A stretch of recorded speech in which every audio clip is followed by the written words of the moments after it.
여러분, 언택트 이코노미가 세계적인 추세로 되면서요, 디지털 화폐에 대한 이 관심도가 굉장히 높아지고 있습니다. 예상했던 것보다가 훨씬 많이 디지털 화폐에 대해서 관심을 가지기 시작했어요. 왜냐하면 지갑에서 돈을 빼주는 것조차 바이러스가 감염될 수 있기 때문에 사람들이 차라리 페이로 지불하든가 알리페이라든가 뭐 여러 가지 페이들 있잖아요. 심지어는 가상화폐로 물건의 값을 지불하는 사례까지 굉장히 많이 나타나면서 야, 세계 중앙은행들도 디지털 화폐 개발해야 되겠다. 그런 생각들이 마구마구 쏟아오르고 있어요. 마구마구. 그 중에서도요, 지금 가장 빨리 디지털 화폐를 개발하는 쪽으로 가는 쪽은요, 당연히 중국입니다. 중국.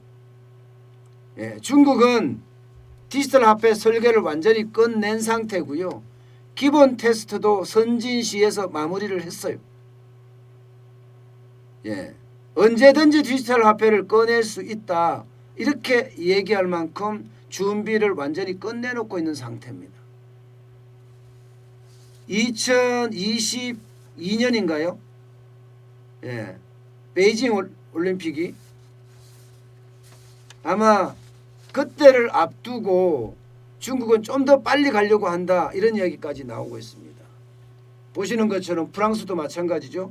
프랑스 중앙은행이 지금 하고 있고요. 유럽도 마찬가지예요. 유럽 중앙은행이 보고서를 이미 작성하고 있는 정도고요. 일본도 마찬가지예요. 연구를 진행하고 있고요. 미국도 아직 개발 계획은 없다. 미국만 좀 늦어요. 가장 늦어요. 그러나 디지털 화폐에 대한 비용과 혜택은 검토를 하고 있다, 이렇게 이야기할 정도입니다. 대한민국이요? 당연히 대한민국은 빠르게 준비를 하고 있죠. 한국은행은요, 내년을 목표로 디지털 화폐 상용화를 할 수 있는지 테스트할 수 있는 환경을 구축하고 있습니다. 아마 디지털 화폐가 유통되는 단계까지 이미 테스트 준비를 하고 있으니까 언제든지 할 수 있다, 이런 이야기예요. 언제든지 할 수 있다. 자, 그럼 여러분, 도대체 디지털 화폐가 뭘까? 그것부터 봐야 되겠죠. 이게 디지털 화폐, 가상화폐 이러니까 막 헷갈리고 뭐가 뭔지 잘 모릅니다. 디지털 화폐는 모바일이나 인터넷이나 이런 가상 공간에서 결제가 되는 화폐를 전부 디지털 화폐라고 할 수가 있습니다. 중앙은행이 발행하는 것은 법정 화폐라고 이야기해서 뭐 디지털 달러나 디지털 원이나 디지털 원화나 위안화나 뭐 이런 걸 말하는 겁니다. 이거는 중앙은행이 발행하는 겁니다. CDBDC라고 이야기하고요. 그 다음에 전자화폐라고 하는 거 있죠. 뭐 여러분들 아는 알리페이라든가 혹은 뭐 엠페이라든가 삼성페이라든가 하는, 이게 전자화폐입니다. 이 전자화폐가 그 다음이고요. 그 다음에 아이머니라고 하는 게 있습니다. 이것도 민간이 발행하는데요. 지급 보증이 없습니다. 이거는 유가증권이나 이런 거, 지금 노뱀, 리브라 이런 걸 말합니다. 그 다음에 크립토 커런시, 네 번째가 암호화폐입니다. 암호화폐. 여러분들 잘 아는 비트코인, 이더리움 뭐 이런 거를 말하는 게 이 암호화폐고요. 그 다음에 이제 비머니입니다. 상업은행이 발행을 하고요. 정부가 지급 보증하는 그런 모양새예요. 주로 은행에서 도입했고, 여러분들 쓰시는 직불카드 있죠. 직불카드. 카드잖아요. 수표. 이런 게 이제 비머니입니다. 비머니. 그 중에서도 제가 오늘 말씀을 드리려고 하는 것은요, 이 중앙은행이 발행하는 법정화폐를 말합니다. 법정화폐. 이 법정화폐는요, 여러분, 지금 전 세계적으로 관심도 많지만 중국이 다른 어떤 국가보다도 지금 빨리 추진하고 빨리 계획을 하고 있어요. 왜냐고요? 지금 전 세계 시장에서 돌아가는 것은 달러입니다. 달러를 사용하는 비중이 전체 화폐 중에 46%가 넘습니다. 46%가. 그러니까 굉장히 빨리 진행이 되고 있다는 이야기잖아요. 쉽게 말하면 달러가 기축통화이자 달러 패권이 전 세계 시장을 장악하고 있다. 지금 이렇게 보는 겁니다. 이렇게. 만약에 말입니다. 중국이 지금 계속 부상하면서 중국과의 어떤 무역 분쟁이 계속되고 있잖아요. 그러면서 중국 입장에서는 이 달러 패권 자체가 고가운 거야. 예. 그래서 디지털 위안을 다른 어느 나라보다도 지금 빠르게 추진하고 있습니다. 빠르게. 지난번에 제가 말씀드렸다시피 선진시에서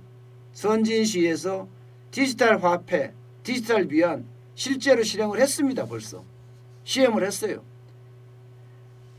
얼마를 줬나 하면요, 돈을 202만씩 줬어요. 시민 5만 명에게 202만.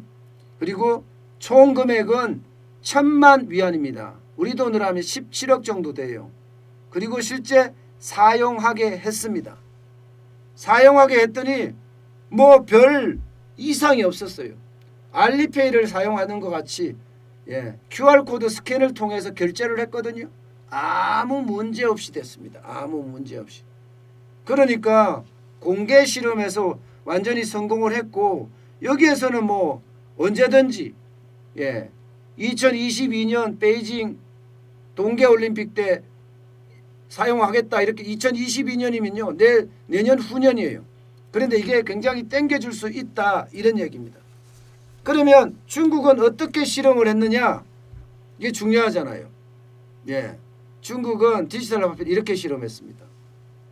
중국의 중앙은행인 인민은행이 시중은행에다 공급을 합니다. 인민은행이 시중은행에다 공급을 해요.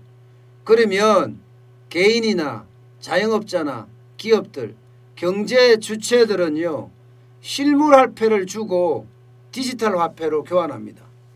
경제 주체들이, 개인이나 자영업자나 기업이, 경제 주체들이 시중은행에다가 실물 화폐, 그러니까 종이돈이죠. 종이돈을 주고 디지털 화폐를 받습니다. 디지털 화폐를. 그리고 그 디지털 화폐를 시장에서 사용하는 그런 실험을 했던 거죠. 그런 실험을. 그랬더니 아주 성공적으로 실험은 안착이 됐습니다.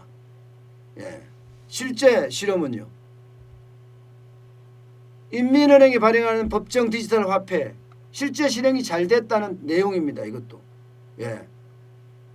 개인이나 기업은 위안화를 주고 거기를 전자지급화에 넣어서 이 통사가 사용할 수 있게끔 그렇게 했다는 이야기입니다. 자, 이렇게 되면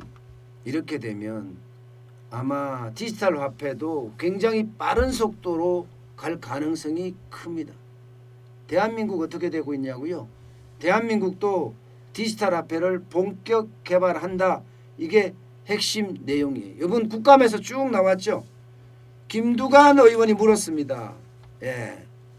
도대체 디지털 화폐는 어떻게 되고 있느냐 하고 물었더니 한국은행이 거기에 대한 이야기를 했어요.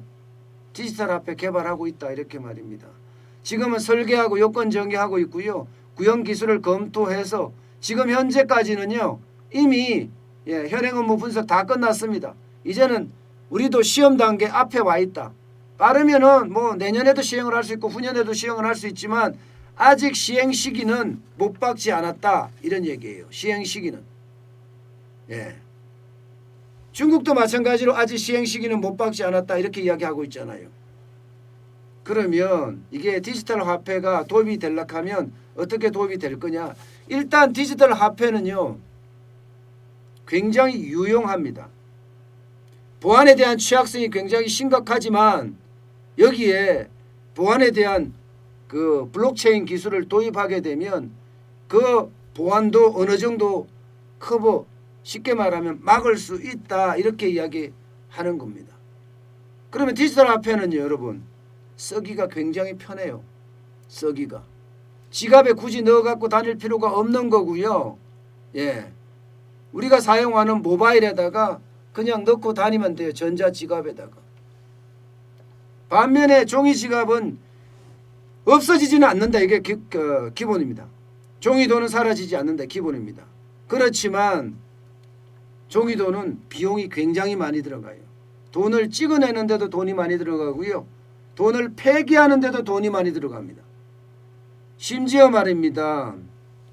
예, 폐기하는 돈의 규모가 지난해만 하더라도 4조 3,540억 원 정도를 폐기했어요. 예, 손상된 화폐 폐기하잖아요. 이거 점점 늘었던 거예요. 2018년 4조, 예, 그리고 2015년 3조 계속 이렇게 늘어나거든요. 문제는요, 폐기를 해서 또 재발행을 해야 되잖아. 그럼 재발행 비용도 늘어나요. 재발행 비용도.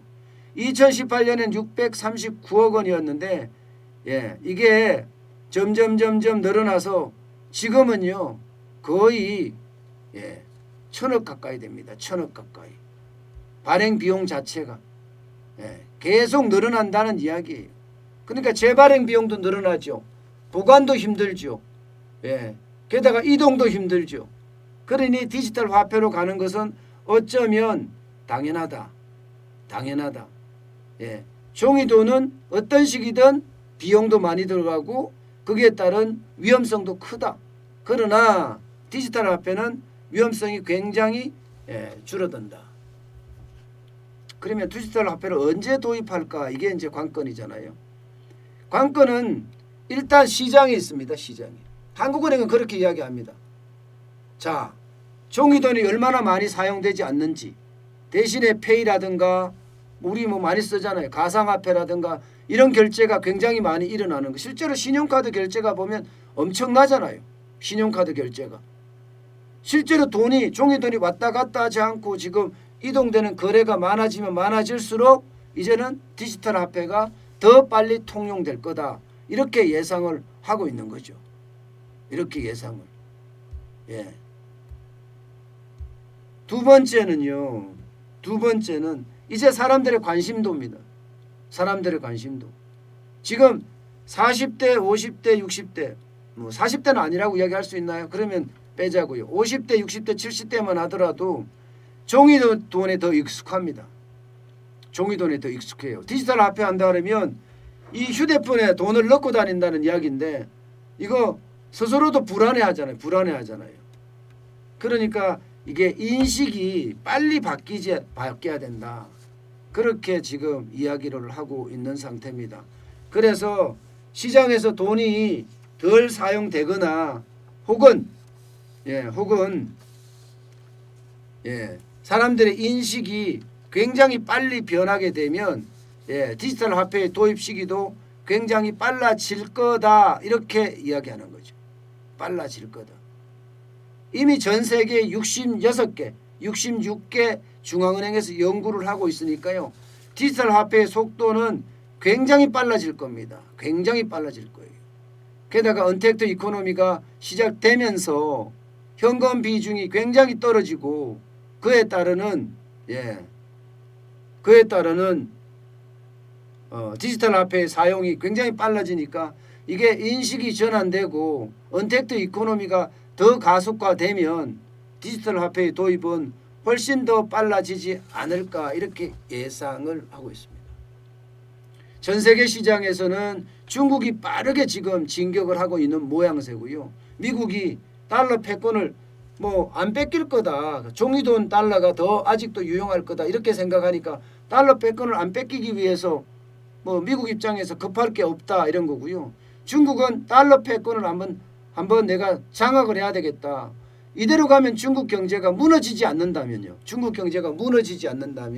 통계들이 가짜가 아니고 무너지지 않는다면 10년 후에는요. 미국 경제를 넘어설 수도 있다. 이런 얘기까지 나오거든요. 미국 경제를 넘어설 수도 있다. 이 말은요.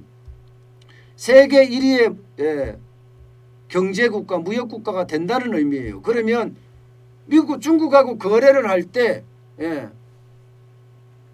디지털 위안을 쓰겠다. 그러면 기축 통화도 더 빨리 갈 수 있다. 이런 계산이 지금 깔려 있다. 이렇게 봅니다.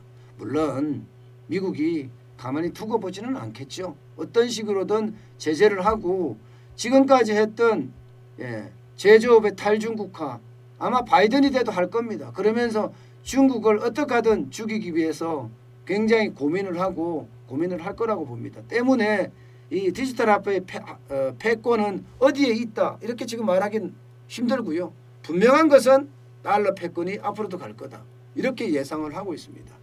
한국은행도 마찬가지 그렇게 이야기합니다. 한국은행도 우리 원화로 보자고요. 원화로 보면 종이돈하고 디지털 화폐하고 어느 게 계속 갈 거냐의 문제잖아요. 그런데 디지털 화폐는 안 없어진다가 제가 아까 종이돈은 안 없어진다, 안 사라진다 이 말을 먼저 결론으로 말씀드렸잖아요. 한국은행도 그렇게 이야기하고 있습니다. 디지털 화폐는 대체제가 아니라 보완제다 이거예요. 대체제가 아니라 보완제다. 무슨 말이냐? 우리가 원화를 대체할 수 있는 대체제로 디지털 화폐가 나타나는 것이 아니라 이게 원화를 대체할 수 있는 보완제다. 죄송합니다. 대체할 수 있는 게 원화를 보완할 수 있는 거. 그러니까 종이돈도 쓰고 디지털 화폐도 쓰는 그런 상태가 되는 거지. 디지털 화폐만이 돈이다 이렇게는 생각 안 한다는 거예요. 아직 오랫동안 말입니다. 아직 오랫동안. 그래서 어느 나라도 뭐 종이돈을 없애려고 하는 나라는 단 한 곳도 없고요. 한국도 마찬가지로 디지털 화폐를 개발하는 것은 이제 오래 걸리지 않는다 이렇게 이야기하고 있는 상태이면서 여기서 원화가 쉽게 말하면 종이돈도 중요하고 디지털 화폐도 중요하다. 이런 모양새로 가지 않겠느냐 이렇게 지금 이야기하고 있습니다. 어쨌든 원화도요. 대한민국의 원화도 디지털 화폐가 만들어지고 있다는 사실 그리고 생각보다가 더 빨리 시장에 나오고 있다는 사실 이것도 우리에게는 염두에 둘 분야가 아닌가 생각을 해봅니다.